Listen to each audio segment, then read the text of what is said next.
Very good evening, all the participants. Today, we'll be discussing some of the issues which the insolvency professional could face while dealing with insolvency resolution or while dealing with CIRP process. One of the issues which he could face is regarding custody and control. So, first of all, let us have a look at regulations. Okay, which regulation talks of this? Let me share my screen also. So this is my screen. I hope my screen is visible. Is it visible? Yes, sir. Regulation 3A. Now, just tell me what could be the various scenarios regarding custody and control. What could be problems which you can envisage? Suppose you are an IRP and you are there to take custody and control. So what are the various problems which you could face while getting custody and control? The directors and board of directors may not be there Right. Very good. Very good. to Yes, custody sir. and control. So this could be one situation where Non-corporation of management, sir.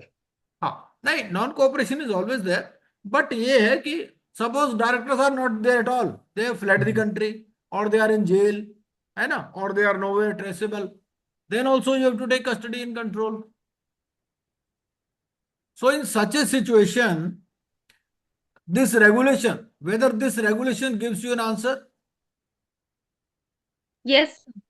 yes so please read regulation number 3A. I would request Kajal Kiranji to please read this regulation particularly from this point where CD is not available.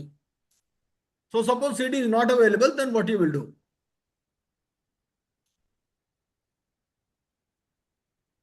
So which part we have to read? Out of this regulation, which part we have to read? Suppose he is not available. Sir, second. Regulation 3A, sub-regulation 2. 2. Yes, sir. 2 I said. Yes, sir. So please read this 2 first. Yes, sir. Right. Yes. Let us see whether it gives an answer. The personnel of the corporate debtor, its promoters or any other No, person. two. Second point. First is when he is available. Second is when he is not available. Okay, where any asset or record has not been handed over or the list has not been provided under sub-regulation 2, the interim resolution professional or resolution professional, as the case may be, shall himself prepare a list of assets and records while taking custody and control of assets and records, and the interim resolution professional or resolution professional may, after taking such custody and control, if deemed necessary, identify persons in whose possession these assets and records will be held. Now, Each list of... let us read it from the beginning. 3A, yes.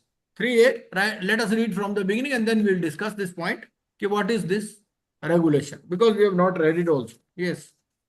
Yes, regulation sir. number 3A. Yes. The interim resolution professional or resolution professional, as the case may be, shall take custody and control as specified under this regulation from the personnel of the corporate debtor.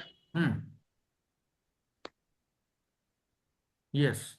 Promoters or any other person associated with the management of the corporate debtor, as the case may be, of the following: the records of information relating to the assets, finances, and operations of the corporate debtor referred in clause A of section 18 and such other information required under regulation 36. The assets recorded in the balance sheet of the corporate debtor or in any other records referred in clause F of section 18.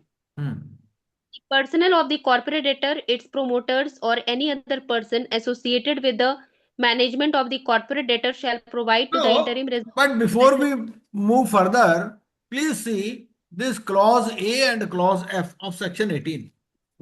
Let us go to section 18 and see what is the difference between clause A and clause F. So section 18. Let us go to section 18 also and see what is the difference. So 18A talks of what?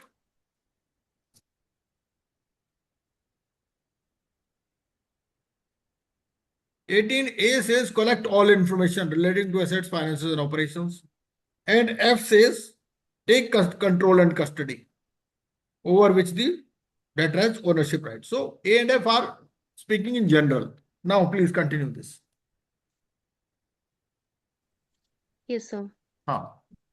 Where any asset or record has not been handed over or the So list first has not. situation, in the first point, they are saying where they are available and they are providing the information, right? So in this case, the personnel of the corporate debtor, its promoters or any other person associated shall provide. So first situation is management is available, promoter is available, and they are providing the information. They are making the list, right? And second situation, where they are not available, they are not providing the list. Then what will happen? Yes.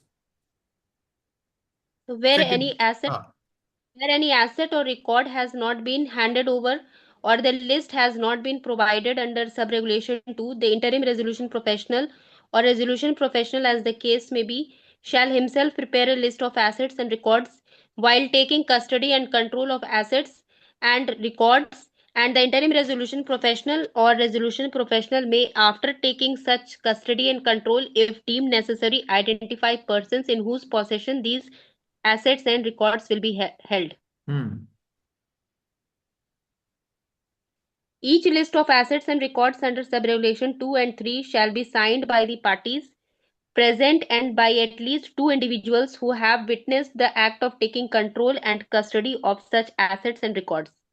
The interim resolution professional or resolution professional, as the case may be, shall requisition from the personnel of the corporate debtor, its promoters, or any other person associated with the management of the corporate debtor, as the case may be, the information relating to the assets, finances, and operations of the corporate debtor referred in clause A of section 18, and such information required under regulation 36, which were required to be maintained by the corporate debtor but have not yet been handed over.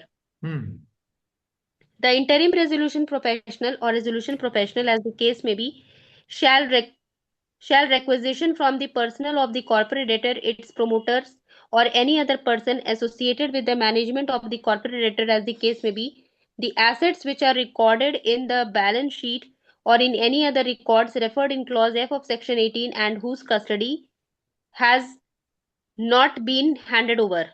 An application made under subsection 2 of section 19 in respect of failure to provide any asset or record as requisite under the code and this regulation shall show presence of such asset or record in the notice of requisition and absence of such asset or record in the list of assets and records taken in control and custody under sub-regulation 2 and 3. So what it says, this regulation talks of various scenarios. First scenario is management is available and they are providing the list. Second, management is not available. RP or IRP himself is preparing the list. And he is comparing this list with what is available as per books, right? Which are recorded in the balance sheet or in any other record, which is referred to in clause F of section 18. So what are the records which are referred to in 18F? 18F में क्या क्या records दे रखे हैं? Section 18F. Yes. क्या क्या records हैं? What are the records available? Assets that may be not in the possession of corporate tangible assets, whether movable or immovable, intangible assets, including intellectual property. 5 securities, मतलब demat वाला. Assets subject to determination of ownership by a court So or these custody. are the records. Yes, sir. So, and whenever he is asking the adjudicating authority, right? When he is seeking the cooperation of the adjudicating authority under 19(2), when he is making an application, so what he will show? 19(2) का application लगा रहा है कि भाई cooperate नहीं कर रहे, तो उसके साथ क्या लगाना है? List of assets, sir. लगाना पड़ेगा कि that I had requested Yes, them. I had requisitioned this asset or record, but it was not made available to me. To me, yes, ठीक? sir. हाँ, तो ये है. उसके बाद ये हो गया हमारा 3A. अच्छा, now what are the challenges which the RP could face regarding valuation. Valuation में क्या क्या challenges आ सकते हैं, and which is the related regulation for valuation. Valuation से related regulation कौन सा है? और second question, whether two valuers have to be appointed or third Yes. valuer can also be appointed. Hmm. Whether there is any concept of significant difference in value. क्या concepts है? And what are the different types of values which the IRP or RP will take from the valuer, and whether this fair value and liquidation value is to be disclosed in the information memorandum. So these are some of the questions which we would like to answer. पहला concept, कितने valuer appoint करने हैं और कितने दिन के अंदर appoint करने हैं? How many valuers have to be appointed and within how many days? Two Sir. valuers, yes, Two valuers, yes, within 7 days, sir. within 7 days. And maximum? Within Within not more 7 days, within not 7 more days than from 47. एक minute, within 7 days from option number 1 from insolvency commencement date, second from the date of appointment. appointment of liquidator, sir. RP. हाँ, ठीक है. तो सबसे पहला तो ये है कि within 7 days of his appointment he has to appoint, और maximum within 40 days, 47th day it will go to. maximum. Very good, Perfect. very good, ठीक है. And what are the values? कौन कौन सी values देगा ये valuer? The liquidation value, then fair value, हाँ, and realizable value. नहीं, बस यही है fair value और liquidation value. Realizable value is obtained during liquidation. Hmm. Okay, sir. यहां पर आपको फेयर वैल्यू और सिर्फ रियलाइजेबल अपना लिक्विडेशन वैल्यू ही देनी. Whether this value is to be disclose to the, whether this is to be disclose in the information memorandum, yes और no? No, sir. Yes, unless COC decides otherwise. Sir, liquidation value तो we नहीं, cannot fair value disclose करनी है उसके अंदर. disclose information memorandum में regulation 36 है KA, एक बार पढ़ लीजिए. Regulation 36 KA. 36 KA. KA है, अगर मुझे याद है तो KA लग रहा है. KA पढ़ लीजिए एक बार, क्या बोल रहा है. मैं यहां दिखा देता हूं आपको, क्योंकि सब हम पढ़ चुके हैं, जस्ट एक रिवाइज कर रहे हैं. सही है सर. क्योंकि इससे ना थोड़ा सा कॉम्प्रिहेंसिव व्यू आ जाएगा. ये 36 KA, ये देखिए स्क्रीन पे नजर आ रहा है आपको. yes, sir. Fair value. हाँ, फेयर वैल्यू सही है सर. तो फेयर वैल्यू आपको देनी है, ठीक है. चलिए नेक्स्ट पढ़ लीजिए एक बारी KA क्या बोला. So fair value, provided हाँ. that the committee may decide not to disclose the fair value if for reasons to be recorded in writing it considers such non-disclosure to be beneficial for the resolution process. ठीक है. तो normally ही has to give in the information memorandum provided COC decides otherwise. ठीक है, clear है. Yes. अच्छा, अब इससे अगला क्वेश्चन, वो रेगुलेशन 35 है ना? 35, यस सर. हाँ, 35 है, ये देखिए, ये 35 fair value and liquidation value. तो फेयर वैल्यू और लिक्विडेशन वैल्यू एक बार पढ़ लीजिए. Yes, sir. पढ़ लीजिए एक बार. So liquidation value shall be determined in the following manner. The two registered valuers appointed under Section 27 shall submit to the resolution professional an estimate of the fair value and of the liquidation value computed in accordance with internationally accepted valuation standards after physical verification of the inventory and fixed assets of the corporate debtor, provided that the resolution professional तो इसमें तीन बातें आ गई. तीन बातें कौन सी? पहला, in accordance with internationally accepted valuation standards. Second, after physical verification of inventory and fixed assets. चलिए next. provided that the resolution professional shall facilitate a meeting wherein registered valuers shall explain the methodology being adopted to arrive at valuation to the members of the committee before computation of estimates. तो ये भी important है कि he has to facilitate a meeting where If the the two- methodology will be explained. Yes. If the two estimates of a value in an asset class are significantly different or on receipt of a proposal to appoint a third registered valuer from the committee of creditors, the resolution professional may appoint a third registered valuer for an asset class for submitting an estimate of the value computed in the manner provided in clause A. तो अब आप देखिए कि what are the reasons where third valuer will be appointed, कौन कौन से reason हो सकते हैं? If there is asset class are significantly different. हाँ, और एसेट क्लास कितनी टाइप की एसेट क्लास होती हैं?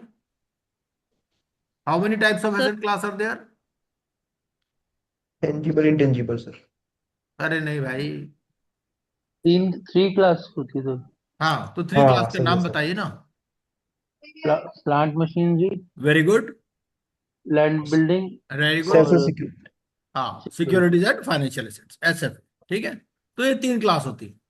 प्लांट एंड मशीनरी का अलग वैल्यूअर अपॉइंट होगा, लैंड एंड बिल्डिंग का अलग होगा। कोई अगर है ही नहीं, मान लो लैंड एंड बिल्डिंग है ही नहीं, तो नहीं होगा। ठीक है, तो plant and machinery, land and building, securities and financial assets. ठीक है, चलिए नाउ ये देखिए, asset class with the definition provided. और सिग्निफिकेंटली डिफरेंट का मतलब क्या है? What is the meaning of significantly different? एक बार पढ़ लीजिए। yes, sir.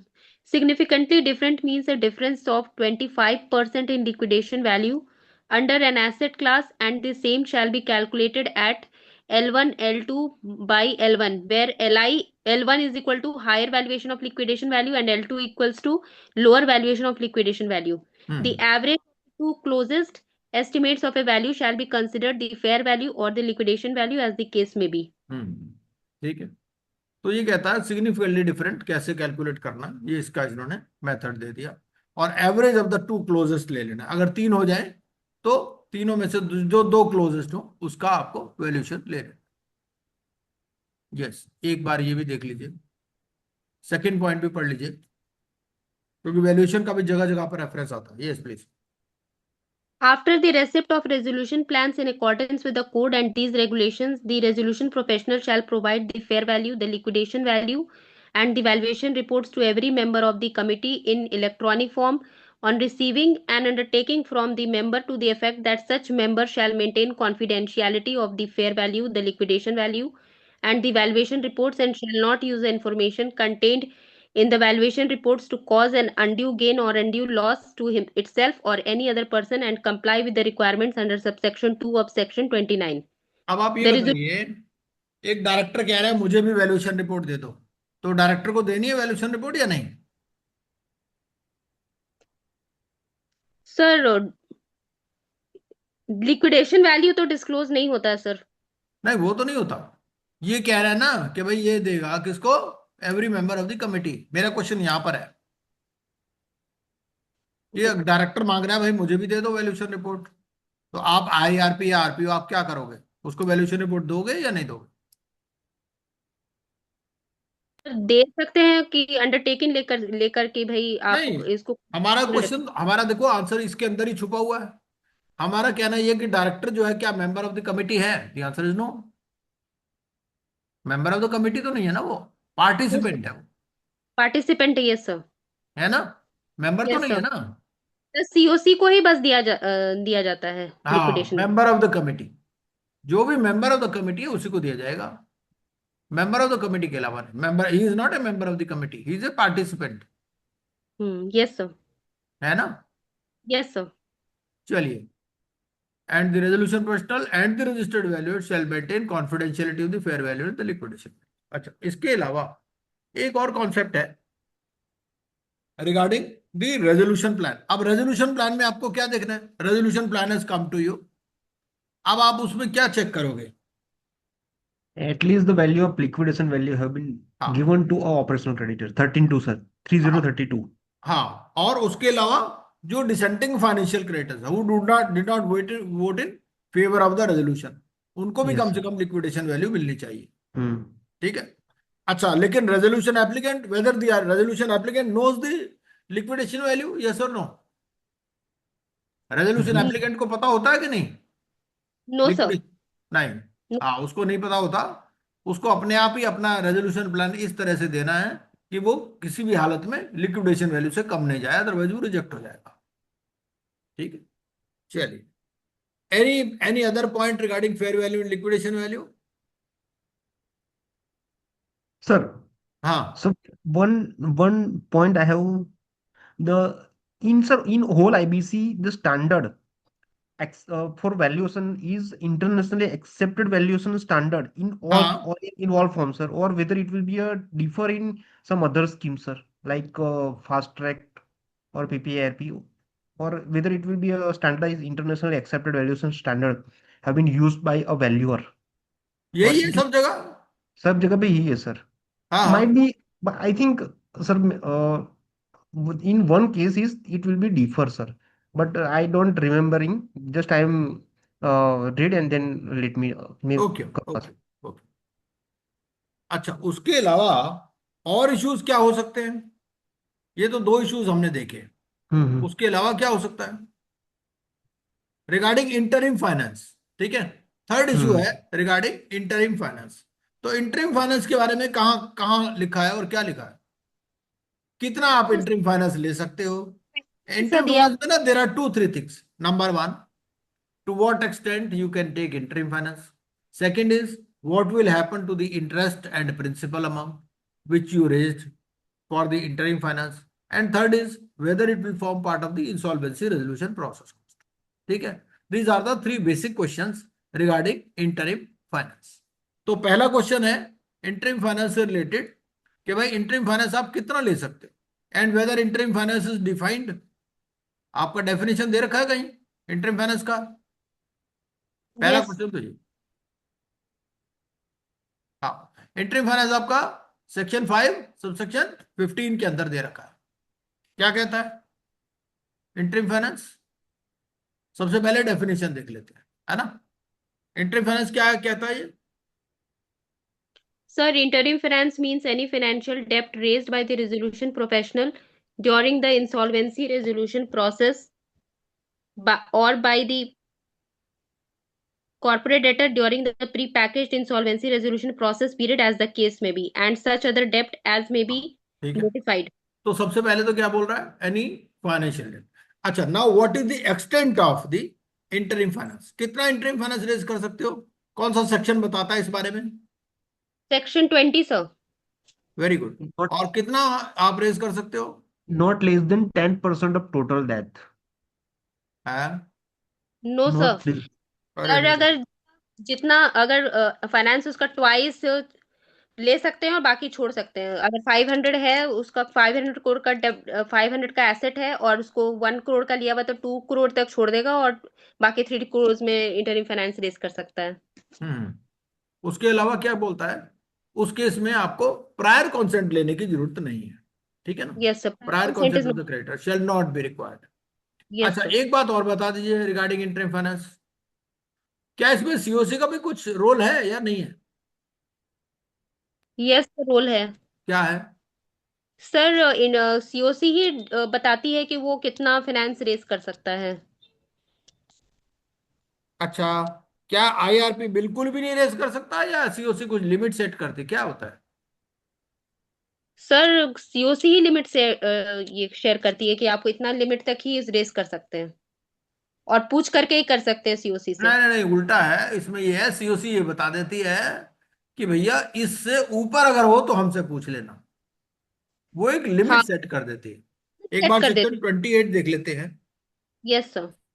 सेक्शन 28 में ये है कि वो क्या कहेगा कि भैया ठीक है, अगर 5 करोड़ तक रेज करना है तो हमसे पूछने की जरूरत नहीं. ठीक है, ये लिखा है उसमें. ऐसा नहीं कि जब भी रेज करो हमसे पूछो, ऐसा नहीं है. 28 में पढ़ लीजिए ए पॉइंट क्या लिखा है. ये स्क्रीन पर नजर आ रहा होगा आपको. 28(1)(a). Raise any interim finance in excess of the amount as may be हाँ, decided by the in committee of creditors. Excess of the amount. ठीक है, तो ये इंपॉर्टेंट है. In excess of the amount as may be decided by the committee of creditors in their meeting. मतलब ये नहीं कि अगर कुछ भी रेज करना है तो हमसे पूछो, नहीं, ऐसा नहीं है. वो कह देगा भाई in excess of this amount up to 5 crore you can raise on your own, beyond that you ask. ठीक है, चलिए. Next question is whether this interim finance is a part of the insolvency resolution process cost. Yes और no? ये जो Yes, है sir. Interim finance, क्या इसका part है? CRP Yes, CRP हाँ। क्या प्रिंसिपल और इंटरेस्ट दोनों ही? yes, sir. रेगुलेशन कौन सा है इसके लिए? 31 है क्या? 31। ठीक है। Insolvency resolution process cost.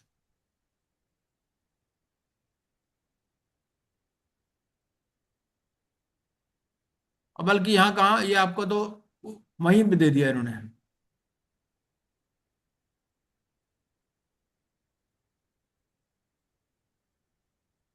Insolvency resolution process cost जो आपको सेक्शन 5 में जो बताया इन्होंने, सेक्शन 5 में ही दे दिया।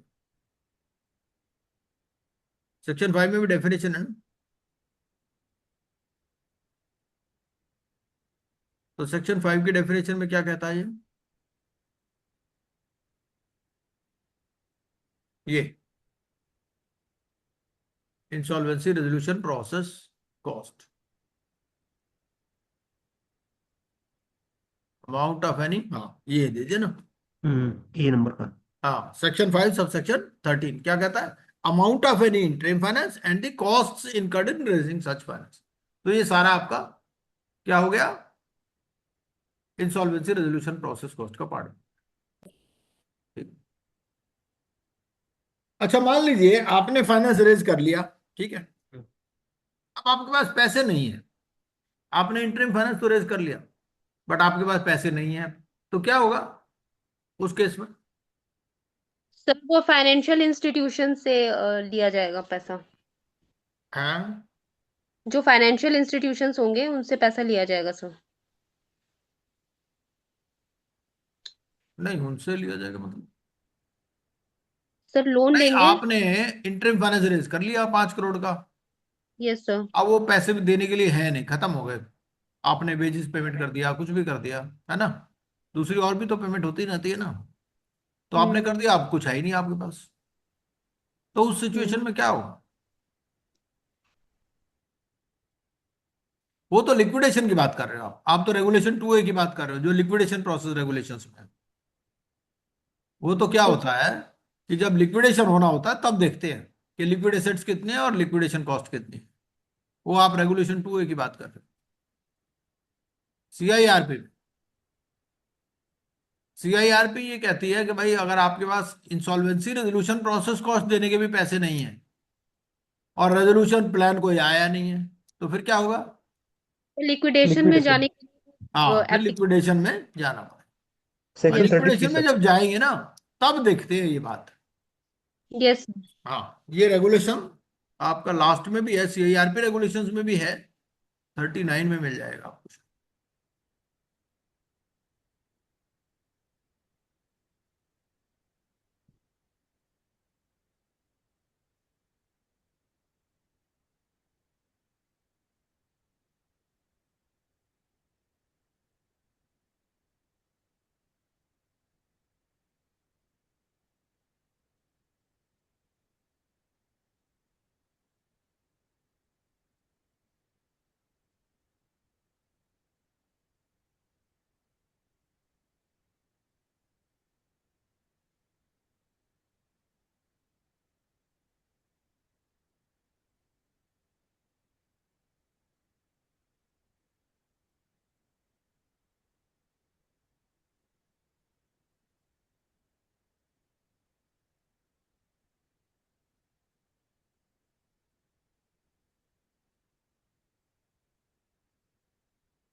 ये 39B है ये। 39B क्या बोलता है? ये 39B है जो आप प्रेफर कर रहे थे, ये है 39B।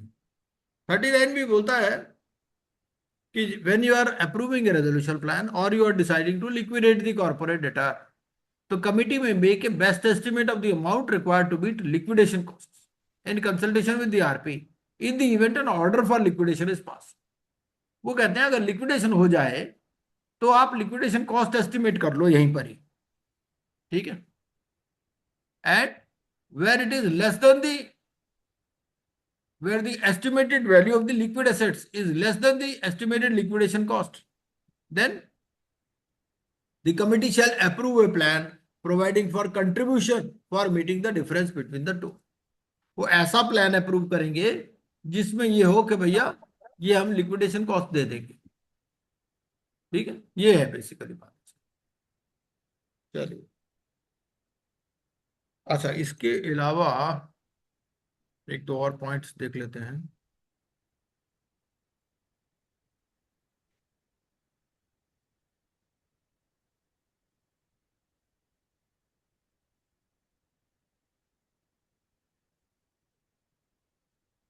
अच्छा, suppose any deadline is not met, deadlines है ना, तो पहली बात तो ये डेडलाइंस दे कहाँ रखी है हमारे को, ये डेडलाइंस जो है कहाँ दे रखी है?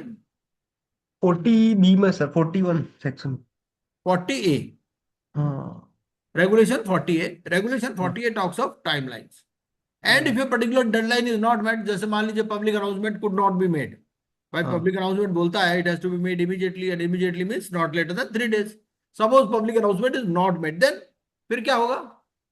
CIRP CIRP 7 फॉर्म 7, हाँ, CIRP फॉर्म 7 आपको भरना है। और कब भरना 3 विदिन days। 30 डेज। है? नरेंद्र जी क्या बोल रहे हो आप? Within 30 days sir.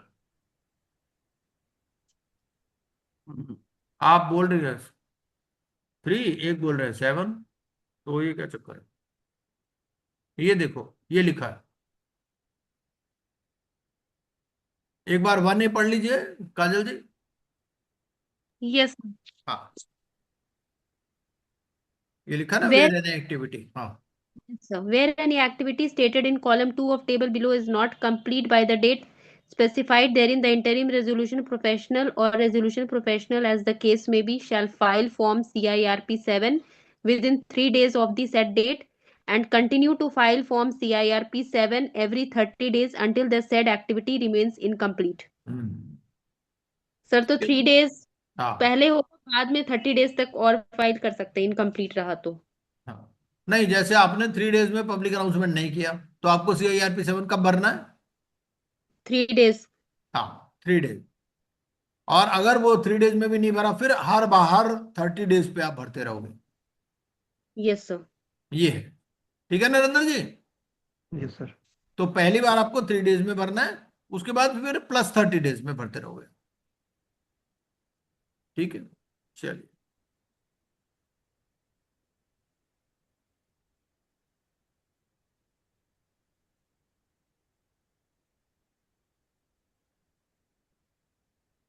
ये असेसमेंट ऑफ कॉम्प्रोमाइज अरेंजमेंट क्या है? वेदर दिस कॉम्प्रोमाइज और arrangement could be propose during CIRP। Sir ये लिक्विडेशन में होता है सर। हाँ, लेकिन इसका असेसमेंट CIRP के एंड में ही हो जाता है। Yes sir. ठीक है, तो क्या बोलता है ये? So while dealing to liquidate the corporate debtor under Section 33, the committee shall examine whether to execute compromise or arrangement as referred to under sub-regulation 1 of Regulation 2B of the Insolvency and Bankruptcy Board of India, Liquidation Process Regulation 2016, and the resolution professional shall submit the committee's recommendation to the adjudicating authority while filing application under Section 33. ये भी important है, बहुत important है कि RP जो है, RP से submit the committee's recommendation to the adjudicating authority while filing application under section 33। Where a recommendation has been made under sub-regulation 1, the resolution professional and the committee shall keep exploring the possibility of compromise or arrangement during the period the application to liquidate the corporate debtor is pending before the adjudicating authority. हाँ, आप application लगा दी liquidation के लिए, तो जब तक order नहीं आया तब तक आप एक्सप्लोर करते रहिए। एक अलग एक नेक्स्ट प्रोसेस होता है assessment of sale as a going concern. ये भी बहुत सारी चीजें COC CIRP के लास्ट में डिसाइड कर लेती है, जब उसको लगता है कि लिक्विडेशन होने वाला है। ठीक है ना? और ये तो दोनों में ही हो सकता है, while approving a resolution plan और डिसाइडिंग टू लिक्विडेट, तो दोनों सिचुएशन में sale as a going concern हो सकता है। यस प्लीज, एक बार पढ़ लीजिए 39C, इंपॉर्टेंट रेगुलेशन है। While approving a resolution plan under Section 30 or deciding to liquidate the corporate debtor under Section 33, the committee may recommend that the liquidator may first explore sale of the corporate debtor as a going concern under Clause E of Regulation 32 of the Insolvency and Bankruptcy Board of India Liquidation Process Regulation 2016, or sale of the business of the corporate debtor as a going concern under Clause F thereof if an order for liquidation is passed under Section 33. Where the committee recommends sale as a going concern, it shall identify and group the assets and liabilities which, according to its commercial considerations, ought to be sold as a going concern under Clause E or Clause F of Regulation 32 of the Insolvency and Bankruptcy Board of India Liquidation Process Regulations 2016. तो ये क्या करेंगे, जब ये recommend करेगी sale as a going concern, तो यहाँ identify भी कर देंगे group of assets and liabilities which ought to be sold as a going concern. Fees of the liquidator भी यहीं पर डिसाइड कर लेते हैं।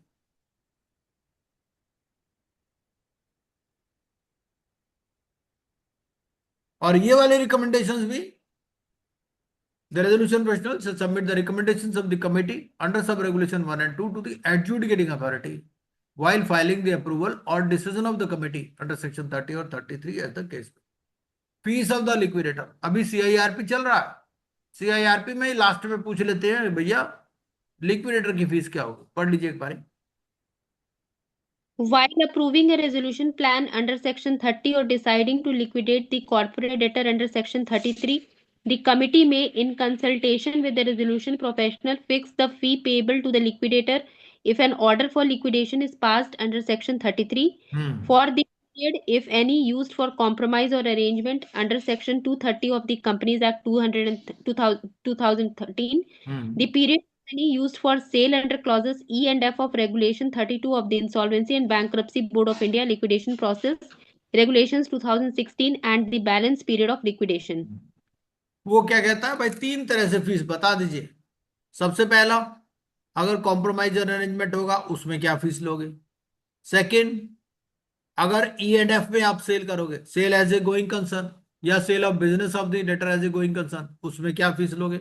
और तीसरा, बैलेंस पीरियड ऑफ लिक्विडेशन। दो इंपॉर्टेंट कॉन्सेप्ट और हैं।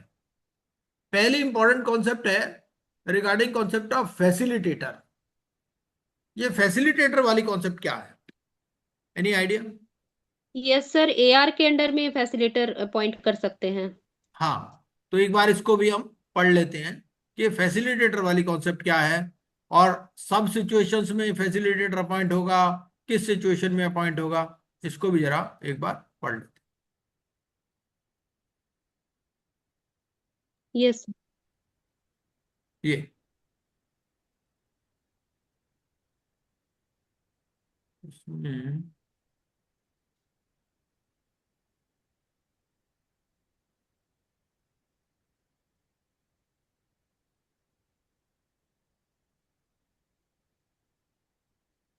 ये कौन सा रेगुलेशन है अपना?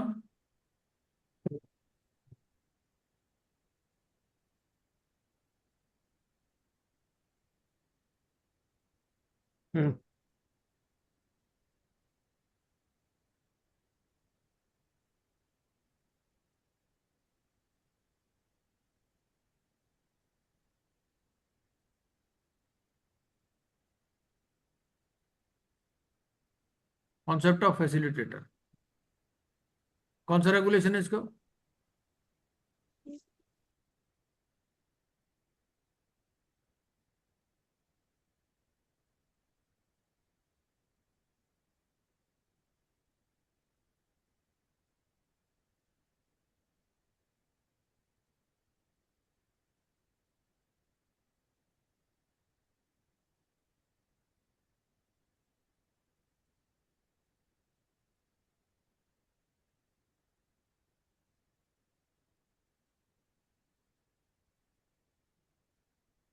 सिक्सटीन डी है सर।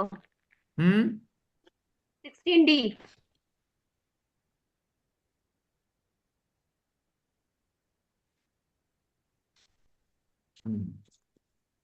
ये आ गया 16C, अपॉइंटमेंट ऑफ फैसिलिटेटर, है ना। तो एक बार पढ़ Yes, लेते sir. हैं कि क्या Yes, sir. होगा इसमें 16C में। अपॉइंटमेंट ऑफ फैसिलिटेटर किस सिचुएशन में होगा? क्या हर सिचुएशन में होगा अपॉइंट, या पर्टिकुलर सिचुएशंस में ही होगा? Okay. Where the number of creditors in a class exceeds 1,000, the हाँ, creditors may direct the interim resolution professional or resolution professional, as the case may be, to appoint an insolvency professional other than the interim resolution professional, and authorized representative or any other person as facilitator for a subclass within the creditors. तो सबसे पहले क्या है? The सबसे पहली बात यह है कि number of creditors in a class exceed 1000। पहली तो बात ये है। उसके बाद कमेटी की ऑप्शन है। कमेटी डायरेक्ट करेगी आईआरपी या आरपी को to appoint an insolvency professional. और ये फैसिलिटेटर भी क्या होगा? ये इंसॉल्वेंसी प्रोफेशनल ही होगा। ठीक है। यस। Yes, sir. हाँ। The appointment of facilitator shall be considered only if, after the first meeting of the committee, a subclass comprising of at least 100 creditors out of the total number of creditors in a class request for the inclusion of an agenda for such appointment along with the name of the proposed facilitator. The तो ये total भी number of important है। facilitators. ये important क्या है? वो कह रहा है कितने लोगों ने रिक्वेस्ट करेंगे कम से कम? At least 100 creditors out of the total number of creditors in a class. वो कहेंगे भाई एक एजेंडा आइटम लाओ फॉर अपॉइंटमेंट ऑफ फैसिलिटेटर, और नाम भी देंगे ऑफ द प्रपोज्ड फैसिलिटेटर। ठीक है जी, चलिए next. Request for the inclusion of an agenda for such appointment along with the name of the proposed facilitator. The total number of facilitators shall not exceed 5, and fee for facilitator for each subclass shall be 20% of the fees specified for the authorized representative, and such fee shall be part of the insolvency resolution process cost. The committee may replace the facilitator on the recommendation of a majority of the members of the subclass. हाँ, ठीक है। तो ये बात है, committee में replace. Committee ही अब direct कर रही है आईआरपी या आरपी को फॉर अपॉइंटमेंट, और कमेटी ही रिप्लेस कर सकती है। ठीक है। और किस में? On the recommendation of A majority of the members of the sub. क्या ये जो फैसिलिटेटर है इसकी भी अपॉइंटमेंट एडजुडिकेटिंग अथॉरिटी करेगी? नहीं। सर कमेटी करती है इसमें। हाँ, तो यहां पर कमेटी ही कर। और बेसिकली क्या है इसका रोल? क्या है रोल इसका? समझ लीजिए जैसे अगर एआर मॉनिटर है तो ये सब मॉनिटर हो गया। तो एक बार पढ़ लेते हैं अभी, roles and responsibilities of the facilitator.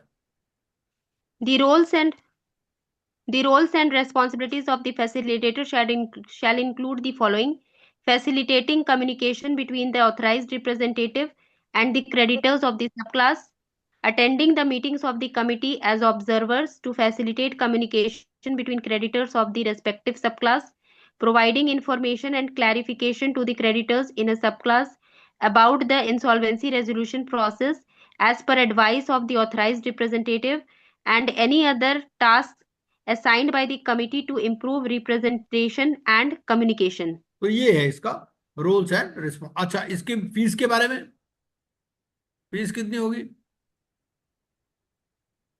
Fees 30% बता रहे हैं। है 1% ऑफ व्हाट? क्या? किसका क्या बता रहा है? सर 20% जो ऑथराइज रिप्रेजेंटेटिव को मिलता है उसका 20% फीस मिलेगा। हाँ, तो fees for facilitator for each sub class shall be 20% of the fees specified for the authorised representative. तो जो, क्योंकि 5 से ज्यादा एक्सीड नहीं कर सकते ये, है ना, फैसिलिटेटर। तो ये भी कॉन्सेप्ट हो गई हमारी। और कोई सीआईआरपी में छूट गया हमारा मैटर? इसके अलावा ये देखिए, ये फीस भी दे रखी है, ये एआर की फीस दे रखी है, और जो ऑथराइज रिप्रेजेंटेटिव है उनकी फीस इससे 1/5 हो जाए, 20%। सर ये वाली fee will be included at 1% fee submitted to IBBI. वो तो है ही नेचुरली, वो तो एज सीरियसली। इंसॉल्वेंसी प्रोफेशनल आपको 1% तो देना ही देना है ना।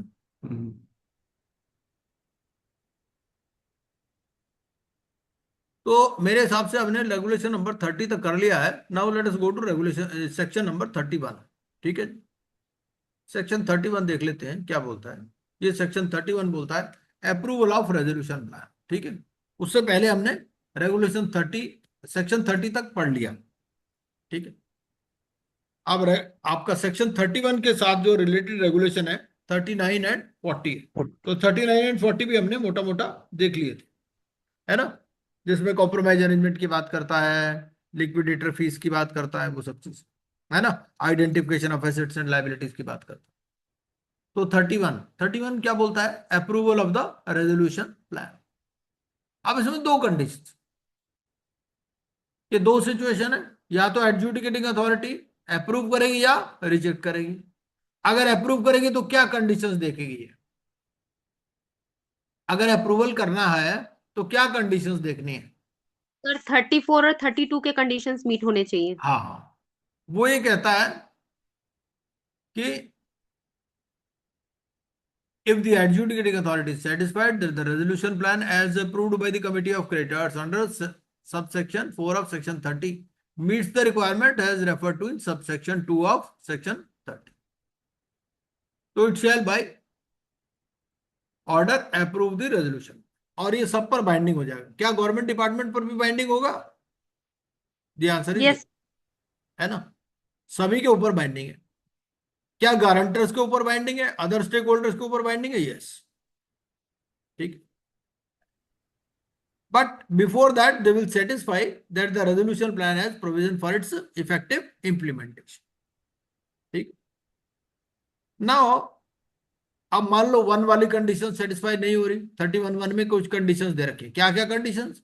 सेक्शन 30 सब सेक्शन 2 देख लेंगे, उसके अलावा देख लेंगे provision for its effective implementation. और अगर ये दोनों कंडीशन नहीं मीट हो रही, then it may by an order reject the resolution plan. और अप्रूवल के बाद क्या होगा? The moratorium order passed by the adjudicating authority under section 14 shall cease to have effect, and the resolution professional shall forward all records relating to conduct of the CIRP process and the resolution plan to the board to be recorded on its database। ठीक है, अब यहीं पर ही हमारे दिमाग में एक सवाल आता है कि रिकॉर्ड कितने दिन तक मेंटेन करना है। ठीक है, 8 years। 8 years। अच्छा, कोई 3 years वाली कंडीशन भी है क्या? फिजिकल। इलेक्ट्रॉनिकली। हाँ,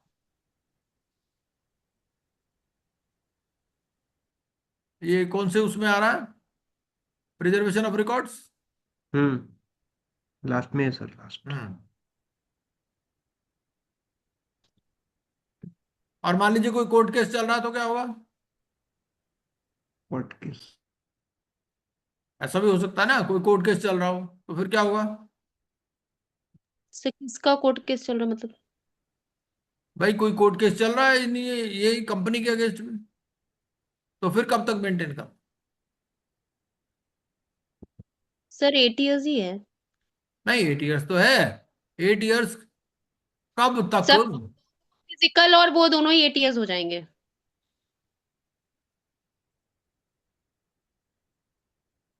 नहीं, ऐसा नहीं है। इसमें ये होता है कि अगर इलेक्ट्रॉनिकली। वो जब आपका कोर्ट केस एंड होगा तब से आपको 8 years तक रहना। Okay sir. क्या बात कर रहे हो सर? ये 39 है, प्रिजर्वेशन ऑफ रिकॉर्ड्स। तो प्रिजर्वेशन ऑफ रिकॉर्ड्स में एक बार पढ़ लेते हैं इसको डिटेल में, क्योंकि कई बार सवाल पूछ लेता है इसमें।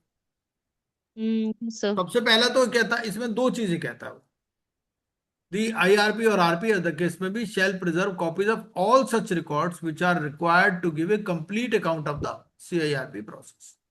ठीक है, तो सारे इसको रिकॉर्ड्स और कॉपीज रखनी, copies of all such records. IRP और RP as the case में भी shall preserve copies of records relating to or forming the basis of, ये अपनी अपॉइंटमेंट से रिलेटेड, हैंडिंग ओवर से रिलेटेड, ये सारी चीजें इसको रखनी है, रिकॉर्ड्स। ठीक है जी, admission, public announcement, constitution of the committee, ये सारे रिकॉर्ड्स रखने हैं, इन्होंने डिटेल में दे दिया। ठीक है जी, और कब तक रखना है? Electronic copy of all records physical and electronic for a minimum period of 8 years। Electronic copy तो रखनी है 8 years के लिए, और फिजिकल कॉपी रखनी है 3 years के लिए। ये देखिए यहां दे दिया from the date of completion of CIRP or the conclusion of any proceeding relating to CIRP process before the board. मतलब बोर्ड में कोई केस चल रहा है, डिसिप्लिनरी केस चल रहा है मान लो, adjudicating authority, appellate authority, appeal में चले गए, और any court whichever is later. ठीक है, तो 8 साल कहां से काउंट करोगे आप?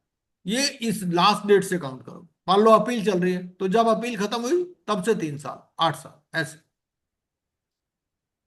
Okay. The IRP or RP shall preserve the records at a secure place and shall be obliged to produce records as may be required under the code and the regulations. ठीक है, the records referred to in this regulation include records pertaining to the period of a CIRP during which the IRP or RP has acted as such, irrespective of the fact that it did not take up the assignment from its commencement or continue the assignment till its conclusion। मतलब ये कि मान लीजिए change हो गया है ना, तो वो ये नहीं कह सकता कि जी मैंने कोई रिकॉर्ड नहीं रखा हुआ।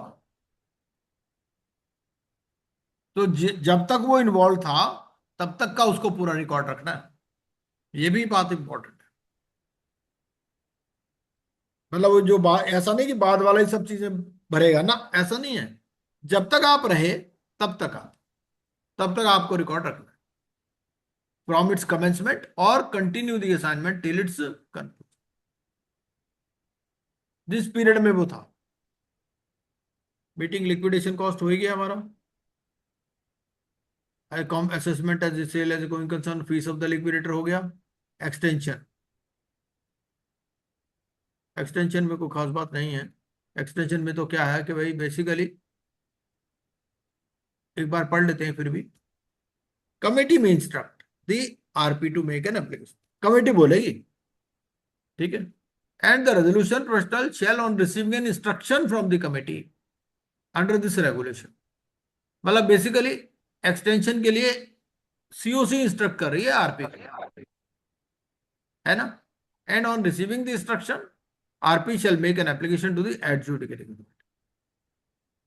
And it is clarified that the resolution professional shall continue to discharge his responsibilities under the CIRP process till the application for extension is decided by the adjudicating authority। ये मॉडल टाइमलाइंस हो गई, ये मैंने पढ़ी ली है। Filing of forms हमने देख ही लिया। ये कुछ फॉर्म्स हैं, IP1, CIRP1, CIRP3, ये सारे स्पेसिफिक फॉर्म्स हैं। Special provisions relating to timelines, वो ये लॉकडाउन की बात करता है। 40C, एक बार 40C और 40D भी पढ़ लेते हैं। क्या बोलता है 40C? Special provisions relating to timeline. एक बार पढ़ लीजिए मैडम जरा। ये कोविड पीरियड की बात करता है बेसिकली, है ना, कि कोविड पीरियड जो है वो इसमें आपका काउंट नहीं करेगा। जो भी आपकी गाइडलाइंस दे रखी हैं, है ना, तो ये वाला पीरियड इसमें से लेस हो जाए। और 40D बोलता है डिसीजन फॉर लिक्विडेशन।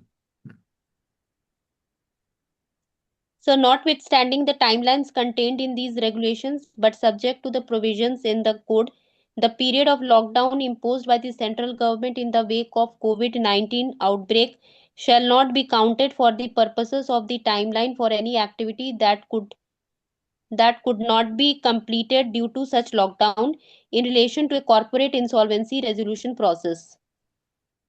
सर ये लास्ट वाला एक बार समझा देते सर। है कौन सा? सर ये could not be completed due to such lockdown in relation to हाँ, corporate। मतलब ऐसा है ना, मान लीजिए लॉकडाउन स्टार्ट होने से पहले कोई एक्टिविटी चल रही है, ठीक है, अब बीच में 1 साल का लॉकडाउन लग गया, तो वो लॉकडाउन पीरियड में मतलब एबियंस में हो जाएगी, उसके बाद में फिर पीरियड स्टार्ट होगा, ये मतलब है। ओके। मतलब मान लीजिए आपने पब्लिक अनाउंसमेंट करनी थी, आप पब्लिक अनाउंसमेंट के बीच में ही कोविड लग गया, तो 1 साल का पीरियड मिस उसमें से। सर इसमें जैसे वो फाइल करना रहता है, लिमिटेशन पीरियड जो होता है, तो अगर लिमिटेशन पीरियड भी एक्सटेंड हो गया है। सुप्रीम कोर्ट का अलग से इंस्ट्रक्शंस आई थी कि लिमिटेशन पीरियड भी एक्सटेंड माना जाएगा 1 साल तक। 1 साल के एक्सटेंशन, मान लिए 3 इयर्स है तो उसको 4 इयर्स मिलेंगे। हाँ, 3 इयर्स का मतलब ये है कि 3 इयर्स में जितना कम रह गया उतना और एक्सटेंड हो जाएगा, 1 साल और एक्सटेंड हो जाएगा। मान लीजिए जैसे 2 साल पहले जा चुके हैं, है ना। लिमिटेशन पीरियड मान लीजिए 3 साल का है, 2 साल पहले ही चले गए, है ना, बीच में कोविड आ गया तो 1 साल और एक्सटेंड हो जाएगा, यही मतलब हो। अच्छा, मतलब ये कंप्लीट होने के पीरियड के बाद का डेट का कुछ भी काउंट नहीं होगा सर? वो नहीं हटेगा लिमिटेशन का? वो थोड़ी हटेगा, लिमिटेशन पीरियड दोबारा से थोड़ी शुरू हो जाएगा, वो नहीं होगा। लेकिन यह है कि मान लीजिए अगर आपका डिफॉल्ट मान लीजिए 2021 का है, ठीक है, अब लिमिटेशन आपका 2024 में एंड हो रहा है ना, तो 1 साल पीरियड इसमें और जोड़ लीजिए, ये मतलब। Okay sir, okay sir. Decision for liquidation ये भी देख लेते हैं एक बारी। अच्छा। ये एक बार पढ़ लीजिए, decision for liquidation. The committee, while considering corporate debtor factors including but not limited to non-cooperation for preceding 3 years, goods produced or service offered or technology employed being obsolete, absence of any assets, lack of any intangible assets or factors which bring value as a going concern over and above the physical assets like brand value, intellectual property, accumulated losses, depreciation, investments that are yet to mature.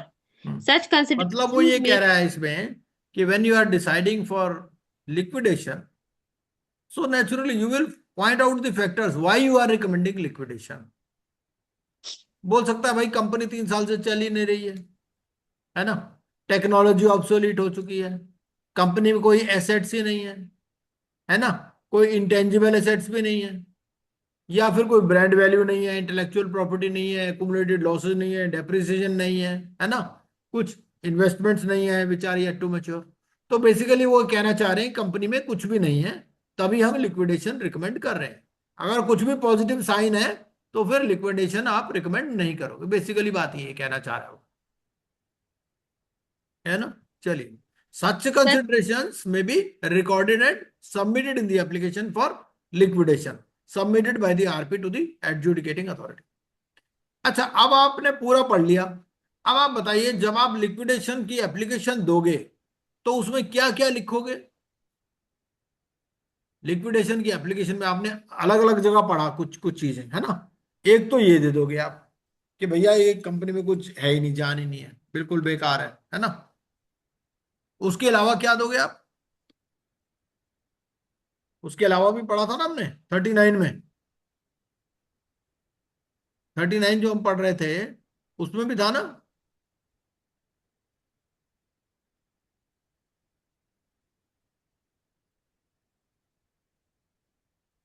Assessment of compromise और arrangement, ये भी पढ़ेंगे, ठीक है। उसके अलावा ये meeting liquidation cost, ये वाली बात भी हम इसमें डिस्कस करेंगे।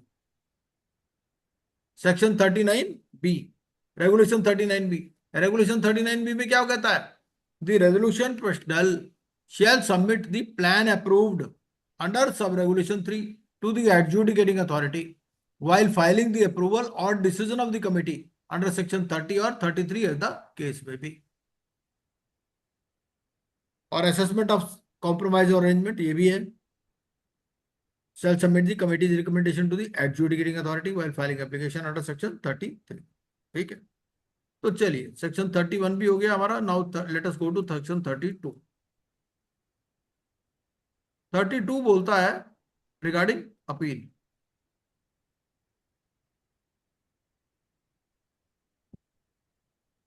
and 32 refers you to some other section also।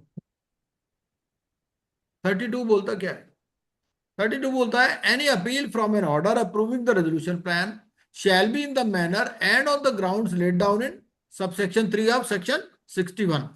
तो आपको there are specific grounds only on which you can file an appeal.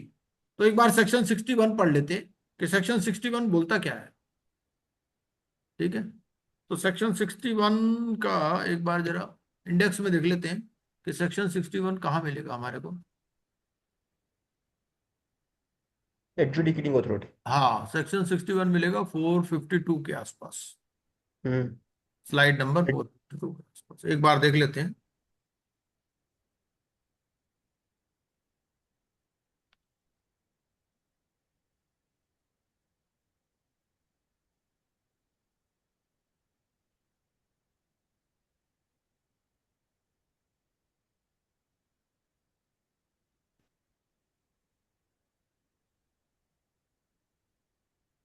ये सेक्शन 60 आ गया और सेक्शन 61, ये सेक्शन 61 बन गया। तो सेक्शन 61 में क्या बोलता है, ये दीज आर द ग्राउंड्स। तो एक बार सेक्शन 61 सब सेक्शन 3 पढ़ लेते हैं कि ग्राउंड, ये अपील कौन से ग्राउंड्स पर हो सकती है।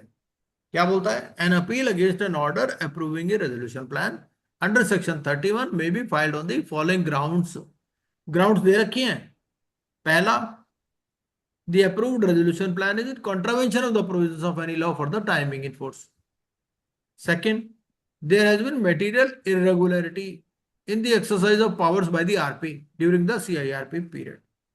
Third, debts owed to operational creditors of the corporate debtor have not been provided for in the resolution plan in the manner specified by the board. Chautha, insolvency resolution process costs have not been provided for repayment in priority to all other debts, or the resolution plan does not comply with any other criteria specified by the, तो ये ठीक है। और appeal कितने दिन के अंदर file करनी है आपको, 30 days sir. With in 30 days. और इसमें कोई वो मिल सकता है क्या एक्सटेंशन? हाँ 15 days। हाँ ठीक है, चलिए ये भी हो गया। अब हम चलते हैं सेक्शन 32 पर। ठीक है, तो हमने ग्राउंड्स भी देख ली, अब हम चलते हैं सेक्शन 32। सेक्शन 32 आपका आ जाएगा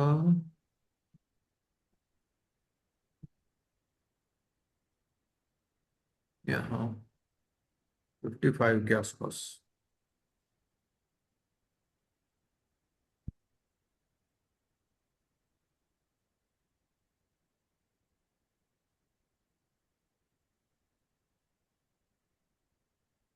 थर्टी टू तो पढ़ ही लिया हमने, अब 32A।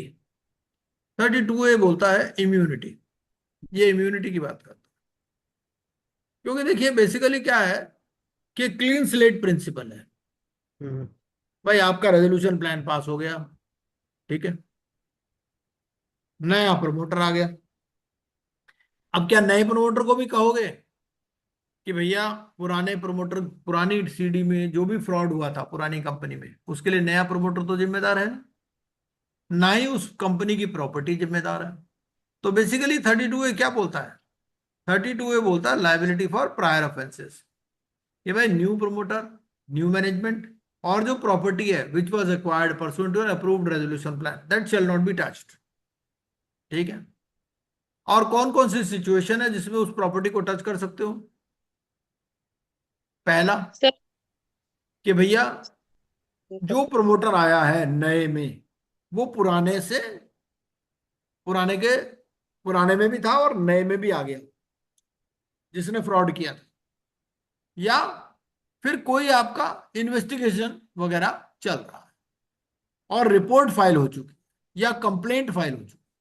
बेसिक बातें दो है, एक बार पूरा पढ़ लेते हैं, इसको पढ़ लीजिए एक बार। 32A क्या बोलता है, yes बेसिक sir. बात इतनी आपको याद रखनी है। Notwithstanding anything to the contrary contained in this code or any other law for the time being in force, the liability of a corporate debtor for an offence committed prior to the commencement of the CIRP process shall cease, and the corporate debtor shall not be prosecuted for such an offence from the date the resolution plan has been approved by the adjudicating authority under section 31. If the resolution plan results in the change in the management or control of the corporate debtor to a person who was not a promoter, or in the management or control of the corporate debtor or a related party of such person, or person with regard to whom the relevant investigating authority has, on the basis of material in its possession, reason to believe that he had abetted or conspired for the commission of the offence, and has submitted or filed a report or a complaint to the relevant statutory authority or court. तो दो बातें कौन सी कही इसने? पहले तो ये कि ये जो नया आया है ये चेंज इन मैनेजमेंट हो गया, तो पुराने वाला नहीं है ये, ना ही उसकी रिलेटेड पार्टी। और दूसरा ये कि इसके अगेंस्ट में कोई भी इन्वेस्टिगेटिंग रिपोर्ट ने ना तो कोई कंप्लेंट फाइल की है ना ही कोई रिपोर्ट फाइल की। Yes please. Provided that if a prosecution had been instituted during the corporate insolvency resolution process against such corporate debtor, it shall stand discharged from the date of approval of the resolution plan subject to requirements of this subsection having fulfilled. Provided further that every person who was a designated partner as defined in clause J of section 2 of the Limited Liability Partnership Act of 2008 or an officer who is in default as defined in clause 60 of clause section 2 of the Companies Act 2013 or was in any manner in charge of or responsible to the corporate debtor for the conduct of its business or associated with the corporate debtor in any manner and who was directly or indirectly involved in the commission of such offence as per the report submitted or complaint filed by the investigating authority shall continue to be liable to be prosecuted and punished for such an offence committed by the corporate debtor, notwithstanding that the corporate debtor's liability has ceased under this subsection. देखिए इसमें No दो बातें। पहली बात, company अलग है और जो डेजिग्नेटेड पार्टनर है या ऑफिसर इन डिफॉल्ट है। कंपनी के केस में होता है ऑफिसर इन डिफॉल्ट, ठीक है, और एलएलपी में होता है डेजिग्नेटेड पार्टनर। मतलब वो कह रहा है कंपनी डिस्चार्ज हो जाएगी, ठीक है, किस केस में? जो नया प्रमोटर आया वो पुराने के साथ एसोसिएटेड नहीं है और कोई उसके अगेंस्ट में इन्वेस्टिगेशन नहीं चल रही है या कोई कंप्लेंट फाइल नहीं। लेकिन अगर कोई ऑफिसर इन डिफॉल्ट है या कोई डेजिग्नेटेड पार्टनर है जो डायरेक्टली या इनडायरेक्टली इन्वॉल्व था, उसकी लाइबिलिटी सीज नहीं।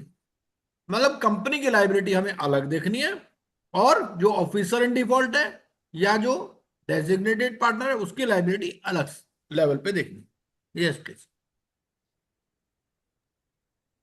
No action shall be taken against the property of the corporate debtor in relation to an offence committed prior to the commencement of the corporate insolvency resolution process of the corporate debtor where such property is covered under a resolution plan approved by the adjudicating authority under section 31, which results in the change in control of the corporate debtor to a person or sale of liquidation assets under the provisions of chapter 3 of part 2 of this code to a person who was not a promoter or in the management or control of the corporate debtor or related party of such a person or a person with regard to whom the relevant investigating authority has on the basis of हाँ material in its possession reason to believe that he had abetted or conspired for the commission of the offence and has submitted or filed a report or a complaint to the relevant statutory authority or court. Explanation: for the purposes of this subsection, it is hereby clarified that an action against the property of the corporate debtor in relation to an offence shall include the attachment, seizure, retention, or confiscation of such property under such law as may be applicable to the corporate debtor. Nothing in this subsection shall be construed to bar an action against the property of any person other than the corporate debtor or a person who has acquired such property through corporate insolvency resolution process or liquidation process under this code and fulfills the requirements specified in this section, against whom such an action may be taken under such law as may be applicable, subject to the provisions contained in subsection 1 and 2 and notwithstanding the immunity given in this section. The corporate debtor and any person who may be required to provide assistance under such law as may be applicable to such corporate debtor or person shall extend all assistance and cooperation to any authority investigating an offence committed prior to the commencement of the corporate insolvency resolution process. हाँ, तो देखिए ऐसा है, इसमें देखना क्या है, अगर हम 32A का एक चार्ट बनाना हो तो हम चार्ट कैसे बनाएंगे? सबसे पहले तो अपने को देखना है, हमें बेसिक बातें अंडरस्टैंड करनी है।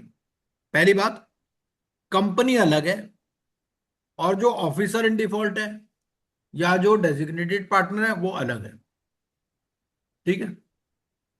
हुआ क्या है, कंपनी चेंज हुई है ना। लेकिन अगर कोई डेजिग्नेटेड ऑफिसर है, उसकी कोई लाइबिलिटी थी, वो तो पर्सनल लाइबिलिटी आएगी ना, वो अलग चीज, वो चलती रह सकती है। लेकिन कंपनी अब टेक ओवर कर ली नए मैनेजमेंट ने। वो बेसिकली क्या कह रहा है, अगर कुछ जो नई कंपनी बनी है उसका कोई लेना देना नहीं है पुराने फ्रॉड से, जो पुराने डायरेक्टर ने फ्रॉड किया, तो फिर कोई उस नई कंपनी के अगेंस्ट में कोई एक्शन नहीं हो सकता, कोई अटैचमेंट नहीं हो सकती, कुछ नहीं हो सकता। ठीक है, बेसिकली क्योंकि एक बार रेजोल्यूशन प्लान अप्रूव हो गया, तो अब ये नहीं भाई नई कंपनी को भी पुराने के लिए जिम्मेदार ठहरा सकते। मान लो इनकम टैक्स के ड्यूज थे, अब ये नहीं भाई नई कंपनी के ऊपर नोटिस इशू कर दे इनकम टैक्स डिपार्टमेंट, नहीं। ये है बेसिकली 32A। अब हम पढ़ते हैं, ये रेगुलेशन हमने पढ़ी लिए मोटा मोटा। अब हम देख लेते हैं सेक्शन 33, लिक्विडेशन। खाली सेक्शन 33 देखेंगे आज। तो 33 क्या बोलता है? 33 बोलता है भाई देखो, कोई प्लान आया ही नहीं, है ना। डिफरेंट सिचुएशंस हो सकती है ना, एक प्लान आया ही नहीं, या आया तो इंप्लीमेंट नहीं हो पाया पूरी तरह से, या प्लान तो आया लेकिन सीओसी को पसंद नहीं आया। तो उन सब सिचुएशंस में क्या होगा? लिक्विडेशन।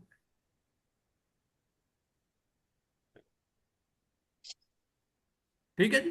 तो एक बार सेक्शन 33 कंप्लीट कर लेते हैं आज क्या है, और इसको साथ में हमें पढ़ना है रेगुलेशन नंबर 12। 33 पढ़ लीजिए, एक बार पढ़िए जरा 33 क्या बोलता है और कौन कौन सी Yes, sir. सिचुएशन। हाँ हाँ।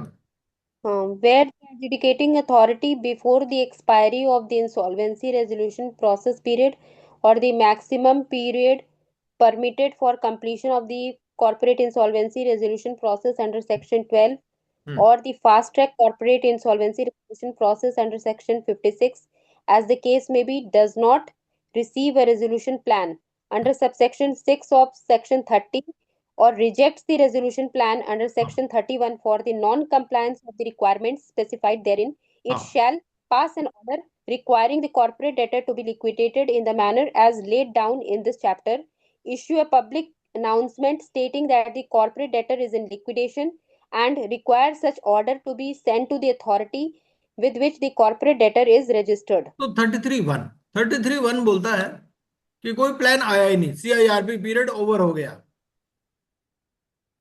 ठीक है जी।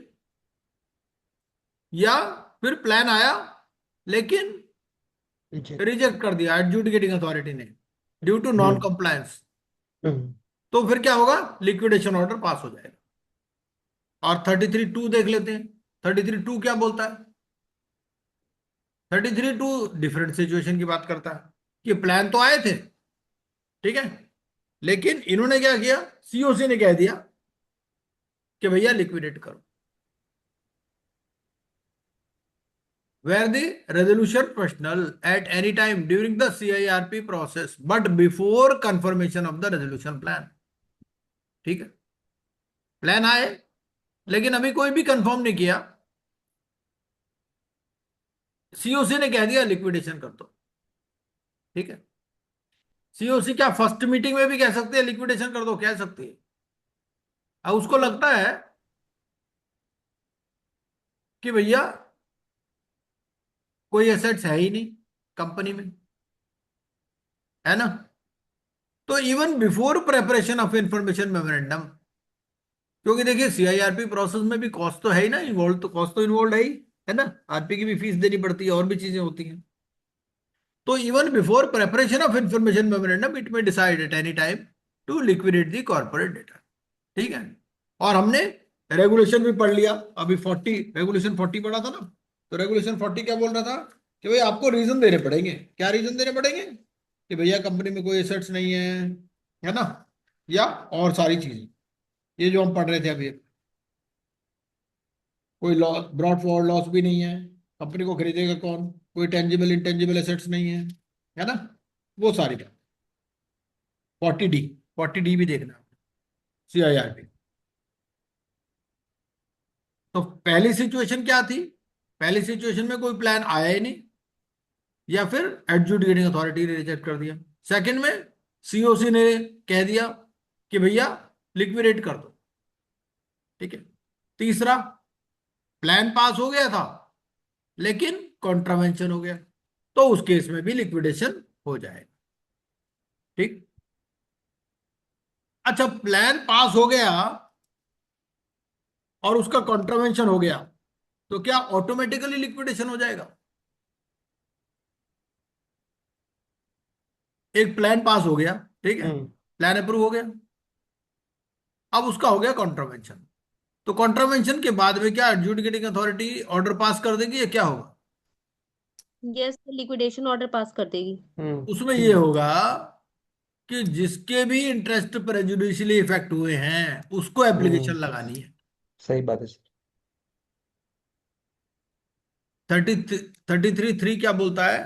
Where the resolution plan approved by the adjudicating authority is contravened, any person other than the corporate debtor whose interests are prejudicially affected by such contravention may make an application to the adjudicating authority for liquidation।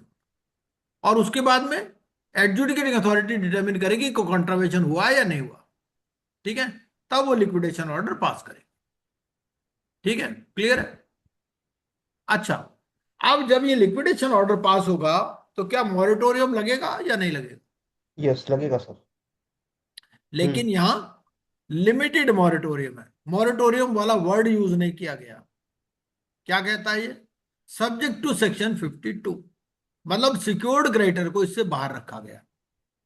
Secured creditor liquidation में कोई भी action ले सकता है, CIRP में secured creditor भी कोई action नहीं ले सकता है ना, लेकिन लिक्विडेशन में ले सकता। इसीलिए क्या लिखा? Subject to section 52, when a liquidation order has been passed, no suit or other legal proceeding shall be instituted by or against the corporate debtor। क्या लिखा? shall be instituted। इसका मतलब जो पुरानी प्रोसीडिंग है वो कंटिन्यू रह सकती है लिक्विडेशन में भी। ठीक है, provided that a suit or other legal proceeding may be instituted by the liquidator on behalf of the corporate debtor with the prior approval of the adjudicating authority। ठीक है, मतलब ऑन बिहाफ ऑफ सीडी अगर कोई legal proceeding institute करनी है तो फिर उसके लिए अप्रूवल लेना पड़ेगा एडजुडिकेटिंग अथॉरिटी। ठीक है, एक और बात, ये जो ऑर्डर फॉर लिक्विडेशन है, it shall be deemed to be notice of discharge to the officers employees and workman of the corporate debtor.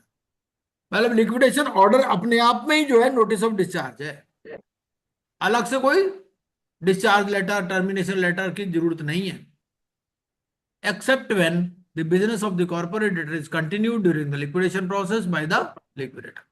क्योंकि सीआईआरपी में ये नोटिस ऑफ डिस्चार्ज नहीं होता, सीआईआरपी मतलब कंपनी चलती रहेगी, लेकिन लिक्विडेशन ऑर्डर पास हो गया तो it means it's a notice of discharge to the officers employees and workman. ठीक है, अब 34 से अगली क्लास में करेंगे। ठीक है, 33 तक आज कंप्लीट कर लेते हैं। कोई आपका क्वेश्चन है तो पूछ सकते हैं,